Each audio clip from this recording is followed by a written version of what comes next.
আমরা যখন একটি নতুন ফোন কিনি, নতুন ফোন কেনার পর আমাদের ফোনের নিচে এখানে 3টে ব্যাক বাটন শো করে, যেই বাটনের মাধ্যমে আমরা ব্যাক করে থাকি, রিসেন্ট টাস্ক ওপেন করে থাকি। তো এই 3টে ব্যাক বাটনের জন্য কিন্তু আমাদের ফোনের স্ক্রিনটা ছোট হয়ে যায়।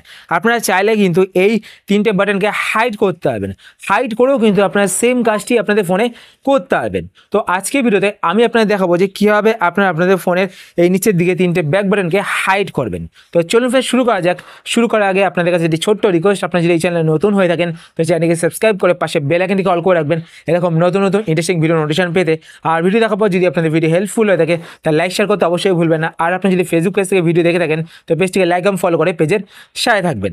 তো আপনাদের ফোনের ব্যাক বাটনগুলোকে হাইড করার জন্য আপনারা প্রথমত আপনাদের ফোন থেকে সেটিংসটি ওপেন করবেন।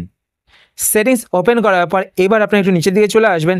নিচের দিকে আসার পর এখানে একটি অপশান আপনারা দেখতে পাবেন, কনভিনিয়েন্স টুলস।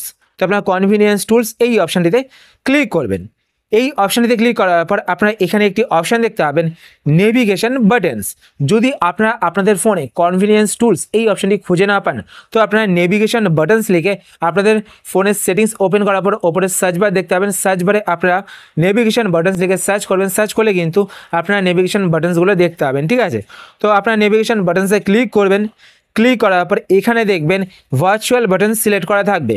তো এখানে দেখতে পাচ্ছেন নিচের দিকে সিলেক্ট ইয়োর প্রেফারেড কি লেআউট। তো এখানে দেখতে পাচ্ছেন এগুলো কিন্তু ভার্চুয়াল বাটন। তো দেখতে পাচ্ছেন প্রথমে যে ভার্চুয়াল বাটনটা রয়েছে এটা আমার সিলেক্ট করা রয়েছে।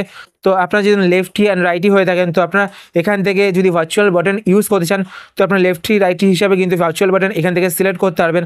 তো এইভাবে সিলেক্ট করতে পারবেন। তো আপনাদের কিন্তু ভার্চুয়াল বাটন চেঞ্জ হয়ে যাবে এখান থেকে। তারপর দেখবেন এখানে দুটো ভার্চুয়াল বাটন রয়েছে, তো আপনারা কিন্তু দুটো ভার্চুয়াল বাটন নিচে রাখতে পারবেন, ঠিক আছে। তো এইভাবে কিন্তু আপনারা ভার্চুয়াল বাটন সেট করতে পারেন। তো এই ভিডিওতে আমরা ভার্চুয়াল বাটনটাকে হাইড করব। তো হাইড করার জন্য আপনারা কী করবেন, ওপরের দিকে এখানে একটি অপশান দেখতে পাবেন, মোর। তো আপনার মোর অপশানে ক্লিক করবেন। মোর অপশানে ক্লিক করার পর এখানে আপনারা একটি অপশান দেখতে পাবেন, সোয়াইপ আপ জেস্চার। তো আপনারা এই অপশানটিতে ক্লিক করবেন। এই অপশানটিতে ক্লিক করার পর এখানে আপনারা 4টে অপশান দেখতে পাবেন। তো প্রথমে দেখতে পাচ্ছেন ব্যাক অন বোথ সাইড। যদি আপনারা এই অপশানটিকে সিলেক্ট করেন, এই অপশানটিকে সিলেক্ট করলে আপনারা নিচের দিক থেকে এইভাবে ডান দিক বা বাঁ দিকে যেদিকে ওপরের দিকে করবেন আপনারা এইভাবে ওপর দিকে সোয়াইপ করেন তো দেখতে পাচ্ছেন ব্যাক হয়ে গেল। তো এইভাবে কিন্তু আপনারা ব্যাক করতে পারবেন। তো দেখতে পাচ্ছেন ব্যাক হচ্ছে, ঠিক আছে। তো এবার যদি আপনারা চান যে আপনারা রিসেন্ট টাস্কগুলোকে ওপেন করতে তো আপনারা কিন্তু রিসেন্ট টাস্কগুলো কীভাবে ওপেন করবেন, তো এইভাবে আপনারা মাঝখানে সোয়াইপ করে এইভাবে ধরে রাখবেন, ঠিক আছে, 1 সেকেন্ডের মতো। তো ধরে রাখলে এখান থেকে আপনার রিসেন্ট টাস্কগুলো দেখতে পাবেন। তো এরপর নেক্সট নেভিগেশন বাটনে ক্লিক করব। ক্লিক করার পর এখানে মোড়ে ক্লিক করব। ক্লিক করার পর এটা গেল হচ্ছে কি ব্যাক অন বোথ সাইড। তারপর তার নিচে এখানে সেকেন্ড নাম্বারে দেখতে পাচ্ছেন সিম্পলি জেস্চার। যদি আপনারা এই অপশানটিকে সিলেক্ট করেন, এই অপশানটিকে সিলেক্ট করলে আপনাদের মাঝখানের বাটনটি কিন্তু কাজ করবে, মানে বাটন কিন্তু হাইড হয়ে যাবে, নিচে কিন্তু এখানে বাটন শো করবে না। আপনারা নিচের থেকে মাঝখানের বাটনটি এইভাবে সোয়াইপ করবেন। সোয়াইপ করলেই কিন্তু আপনারা ব্যাক হয়ে যাবেন। আবার মাঝখানের এই বাটনটিকে এভাবে সোয়াইপ করে 1 সেকেন্ডের মধ্যে ধরে রাখবেন। ধরে রাখলে কিন্তু আপনার রিসেন্ট টাস্কগুলো দেখতে পাবেন আর হোম স্ক্রিনে যেতে পারবেন। তারপর 3 নম্বর এখানে দেখতে পাচ্ছেন back on the right side. যদি আপনারা এই অপশানটিকে সিলেক্ট করেন তো আপনারা রাইট সাইড থেকে ব্যাক করতে পারবেন, ঠিক আছে। ব্যাক বাটনটা রাইট সাইডে আসবে। তারপর এখানে দেখতে পাচ্ছেন গো টু হোম স্ক্রিন। তো মিডিল বাটনটা কিন্তু হোম স্ক্রিনের, ঠিক আছে। ও সোয়াইপ করবেন মিডিল বাটনটাকে এইভাবে, তো আপনারা কিন্তু হোম স্ক্রিনে চলে আসবেন। তারপর দেখতে পাচ্ছেন রিসেন্ট টাস্ক দেখার জন্য আপনাদের লেফট সাইডের বাটনটাকে সোয়াইপ করতে হবে। তারপর তার নিচে এখানে দেখতে পাচ্ছেন back on the left side. যদি আপনারা এই অপশানটিকে সিলেক্ট করেন, এই অপশানটিকে সিলেক্ট করলে কিন্তু এটা উল্টোভাবে কাজ করবে, ঠিক আছে। এরপর যদি আপনারা চান যে সাইড ব্যাক বাটন অ্যাড করতে, আপনারা কিন্তু সাইড ব্যাক বাটনে অ্যাড করতে পারবেন।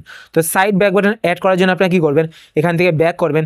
ব্যাক করার পর এখানে একটি অপশান আপনারা দেখতে পাবেন, swipe gesture for both side. তো আপনারা এই অপশানটিকে সিলেক্ট করবেন। এই অপশানটিকে সিলেক্ট করার পর দেখুন আমি এভাবে রাইট সাইড দিয়ে সোয়াইপ করলাম ব্যাক হয়ে গেল। তারপর দেখুন আমি লেফট সাইড দিয়ে সোয়াইপ করবো, লেফট সাইড দিয়ে সোয়াইপ করলেও কিন্তু ব্যাক হয়ে গেল। তো এইভাবে কিন্তু আপনারা সাইড ব্যাক বাটন এখানে সেট করতে পারবেন। তো এইভাবে আপনারা কিন্তু আপনাদের ব্যাক বাটনগুলোকে হাইড করতে পারেন। তো আশা করছি ফ্রেন্ডস আজকে ভিডিও আপনাদের হেল্পফুল হয়েছে। যদি হেল্পফুল হয়ে থাকে তাহলে অবশ্যই লাইক করে দেবেন। আর আপনারা যদি এই চ্যানেলে নতুন হয়ে থাকেন তো চ্যানেলটিকে সাবস্ক্রাইব করে পাশে বেল আইকনটি কল করে রাখবেন এরকম নতুন নতুন ইন্টারেস্টিং ভিডিও নোটিফিকেশন পেতে। আর আপনি যদি ফেসবুক পেজ থেকে ভিডিও দেখে দেন তো পেজটিকে লাইক এবং ফলো করে পেজের সাথে থাকবেন। তো আজকের মতো এই পর্যন্তই, আবার দেখা হবে আপনার সাথে নতুন একটি ভিডিওতে। তো টাটা, সবাই ভালো থাকবেন।